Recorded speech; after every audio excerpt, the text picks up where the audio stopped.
আছে কি নোয়া, হ্যাঁ নোয়া, কি বলে আয়স্ত বলো, নোয়া আয়স্ত ক, এটা কি? এটা হচ্ছে স্বয়ং মা কালী।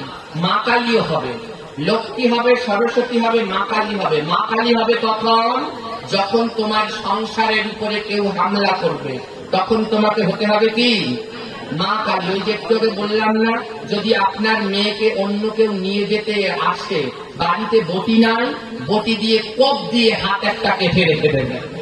আর যদি মেয়ে যায়, ওই মেয়ে আনবেন না ঘরে, ওর হাত একটা কেটে নিয়ে আসবে, নিয়ে কেটে নিয়ে চলে আসবে। তখন হতে হবে মা কালীর মতো দুরন্তর শক্তিশালী। তাই এই তিনটা গুণ, শাখা, নোয়া, কলা, লক্ষ্মী, সরস্বতী, কালী, শত, রজ, তম, এই তিন গুণ থাকতে হবে মায়েদের ভিতরে। দুঃখের বিষয়, এই কলা আর নোয়া এ তো পরেই না, দুই একজনের হাতে আছে, এবার আবার পরে শুধু শাখা। সেই শাখায় ধরছে আবার সব, কি সব? সেগুলোর বান্ধায় সোনা দিয়ে, আরো কত ডিজাইন করে। এই যে মহাপাপের কাজ, এই কাজ করা যাবে না। মনে রেখো, সোনা হচ্ছে কলির বাসস্থান, ও শাখার সাথে সোনা জড়িও না। ও শাখা হচ্ছে নারীর সম্পদ, ওর সাথে সোনা জড়িয়ে ওর মান ক্ষুণ্ণ করো না। ওই শাখাটা যখন না থাকবে তখন বুঝবে। এখন ওই শাখার সাথে সোনা মিলাচ্ছে, অনেকেই আছে শাখার সাথে সোনা দেয়, তুলসীর মালার সাথে সোনা দেয়, মহা অপরাধ। ওই তুলসীর মালার সাথে সোনা করা যাবে না, সোনার সাথে মালা তুলনা করছো। আরে মালা তো হচ্ছে কত মহামূল্যবান, সোনা তো সাধারণ। সদবা নারীর কাছে শাখা মহামূল্যবান, তার কাছে সোনা হচ্ছে সাধারণ। স্বামী মরলে পরেও সোনার চেন পড়তে পারবা, কিন্তু শাখা আর পড়তে পারবা না। অনেকের মায়ের হাতে, অনেক মায়েদের হাতে এই শাখা বাঁধানো দেখি।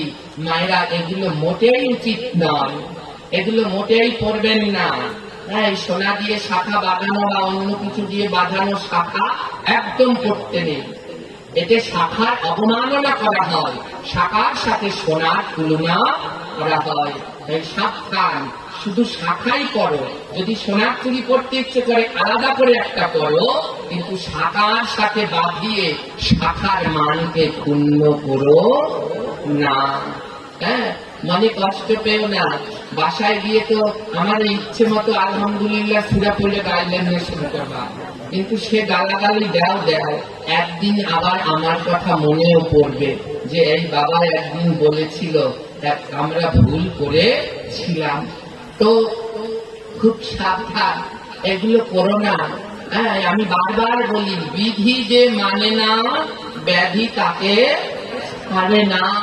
এই বিধি বিধানগুলো আমরা মানি না দেখে আমাদের এত দুঃখ দুর্দশা আমাদের ছাড়ছে না। তাই আপনাদেরকে আমি করজোরে আবার বলি, যখন ভাগবত পাঠ হবে, সাধু সঙ্গ হবে, মায়েরা হ্যাঁ সিঁদুর পরে যাবেন, আর এই যে বাঁধানো শাখা পরবেন না, শুধু শাখা পরুন। হ্যাঁ, যদি সোনার চুড়ি পরতে ইচ্ছে করে তো সোনা দিয়ে চুড়ি বানিয়ে পরুন, কিন্তু শাখা বাঁধিয়ে পরবেন না। যে নারীর সোনার উপরে লোভ হয় তার কি গতি হয় জানেন? এই শিক্ষা দিয়েছে মা সীতা। হ্যাঁ, এই শিক্ষা দিয়েছেন মা সীতা। যদি সোনার উপরে লোভ থাকে, দেখুন কি হলো।